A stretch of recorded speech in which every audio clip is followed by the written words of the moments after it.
Mr. President, can you, What's the question? what is the question? Can you repeat the question? Mr. Chair, sinabi niya po na full responsibility. So, Mr. Chair, totoo ba yan? Correct. Very correct. Since I was a president, and there was this, until now, serious problem about drugs, I had to issue or make a policy statement about drugs. At all that happened, yung nangyari pursuant to my order to stop the drug problem in this country, akin yun.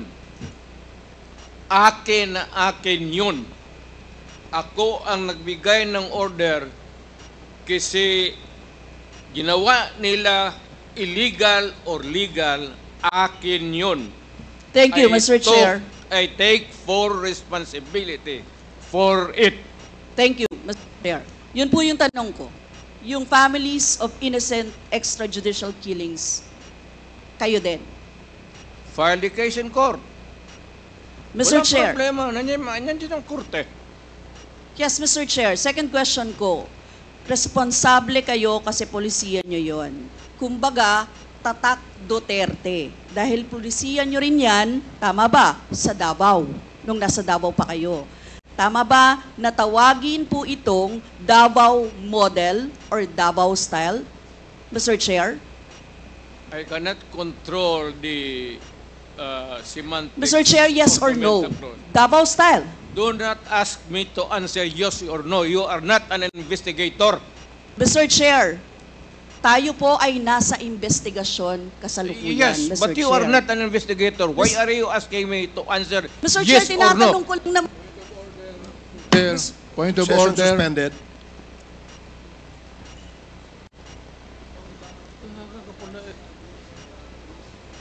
Point of order, Mr. Chair. Ano ka, police? Point of order, Mr. Chair. The session is suspended for the meantime, so please, let's take time to calm things down, okay? Para ho maayos ang ating hearing sa ngayon.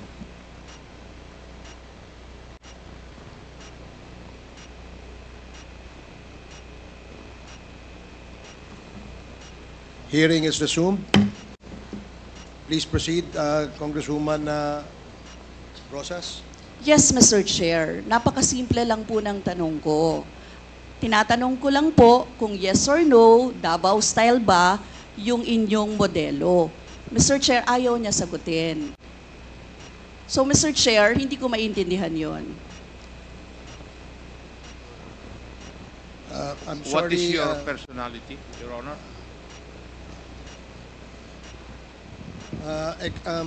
If I may, Secretary Bello, we normally, the committee does not allow the counsel of the witness to speak because the role of the counsel is limited only to counseling his client on his rights. Hanggang doon lamang po. But we cannot ask you to answer any questions that will be asked by any of the members. And that is what Thank you, is Your in the Honor. rules. Thank you, Your Honor. Actually, I'm not answering the question of Congresswoman Rosas, Your Honor.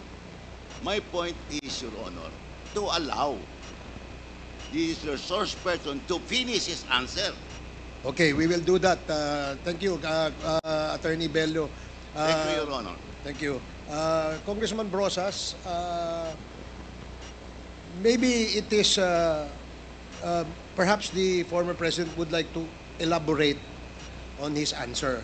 We may ask questions that is answerable by yes or no, and as much as possible, we would ask the resource person to say, to only answer yes or no. But if he wishes to elaborate, and as long as it is germane and related to the answer to your question, we will allow that. But Yes. we will make it very, very short. Yes, Mr. Chair. Pwede namang mag-expound, Mr. Chair. Ang tinatanong ko lang, sa particular question na yon, maaari naman siyang sagutin ng yes or no. And then the explanation, Mr. Chair. Opo, opo. Mr. Do Pres- not control my answer, kung Your Honor. This is not an inquisition. This is a democratic process of investigation. Okay, thank you, Mr. President. Sana po, if there are questions that will be propounded by the members, hopefully, medyo, kung gusto po natin mag-elaborate, we will allow that, provided that kung maaari po sanang iksian lamang po natin nang sa ganun, malinaw. And for the members who wish to ask questions that are answerable by yes or no, please make the questions very clear para ho masagot po ng yes or no, Your Honors. So I hope para ho maayos yung ating patakbo ng ating hearing sa ngayon. So please proceed, Congresswoman Brosas. Yes, Mr. Chair. Mr. Chair, ang tanong ko, sinasabi nyo rin na ang war on drugs ay talagang utos nyo. Diba? Pag sinabing war on drugs, Duterte yan. Sa inyo na nadikit yan. Unless, eto po, tanong na pwede nyo i-expound. May iba kayong gustong itawag doon? Meron po ba kayong gustong ibang itawag doon? Wala na po. Sabi ko, I assume full responsibility for whatever happened in the actions taken by the law enforcement agencies of this country to stop the drugs or the serious problem of the drugs affecting our people. Mr. Chair, next question. Nung naging mayor po kayo, sabi nyo naging safe ang Davao. Tama po ba? That would be that should be answered by a third person. I would not be answering that. It would be presumptuous of me to conclude. Hindi ako magsabi. I never said that Davao City was not publicly. Mr. Chair, as mayor, masasabi nyo na naging safe ang Davao sa panahon nyo? Talaga. Kasi Talaga. walang kriminal sa kalye, Talaga. walang snatcher, Walang snatcher. walang akyat bahay, Walang akyat bahay. walang magnanakaw, Walang magnanakaw. walang mamamatay tao. Walang mamatay tao. So yun po lahat? Yes. Oh. So walang mga kriminal o walang insidente ng kriminalidad, bakit po? Merong mga incident, not totally. It would be a dream of a city not to have any criminal incidents or violence. Pero overall, Davao City was safe. If the test or standard would be that a citizen of the city can walk all over the city and men and children can go home safely, unmolested, undisturbed. That was the standard that I gave to the police of Davao City. Mr. Chair, I would like to ask, no? Hindi ba nagkandamatay sila sa panahon na yon? Marami po. Sino-sino po ang mga pumatay? Wala akong listahan yan, ma'am. We have to go to the tawag nito. Hindi ko bit-bit. Ang bit-bit ko lang ho yung hindi. Mr. Chair, I would like to ask again, no? Sa inyo po na karanasan, kayo mismo ba pumatay? Ako? Marami. Mga 6 o 7. So Ewan what, ko kung natuluyan yung hindi ko na follow up sa hospital kung natuluyan. quote ko lang, ipaalala ko ulit, Mr. Chair, kasi mula din ito sa Senate hearings, ano. I-quote ko lang po kayo, in Davao, I used to do it personally, just to show to the guys that if I can do it, why can't you? Correct. Sinabi niyo po yan sa mga business leaders sa meeting sa Manila. At kung paano niyo ginode ang mga police officers to gun down suspects. Tama po ba? Yes, if they present a violent resistance, that's the only thing that you can kill the criminal if you are personally in danger of losing your life too. Ito But ba? hindi mo pwedeng patayin yung kriminal nakahandcuff o nakatali. Hindi trabaho ng lalaki yan. Ito pong second, Mr. Chair, na quote, kayo rin ito. And I'd go around in Davao with a motorcycle, with a big bike around. And I would just patrol the streets looking for trouble also. Manila Times po ito. I was really looking for a confrontation so I could kill. Sinabi niyo po ito. Yes. Nagdadasal po ako na nagmumotor ako na may mag-hold upper dyan. At kung maabutan kita, talagang patayin kita. At kung basta kriminal ka, wala akong pasensya sa kriminal. Pagka lumaban, patayan.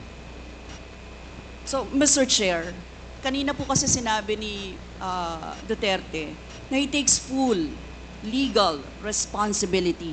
Yes. Siya ang mananagot at Yes. makukulong sa ginawa ng mga kapulisan. Yes. Kung sa inyo po ang policy, inaako nyo rin ang accomplishment nito.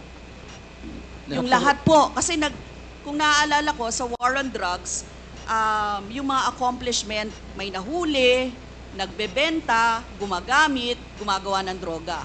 Lahat yan. Ma'am, if you are the city executive or mayor, lahat ng utos mo na ginawa ng pulis and all the consequences, sagot ko yan. Pati ang ginawa ng pulis, sagot ko yan. Pati po yung accomplishment kung may nahuli, enforcement of law yun. Accomplishment din po yung na-confiscate na drugs. Tama ba?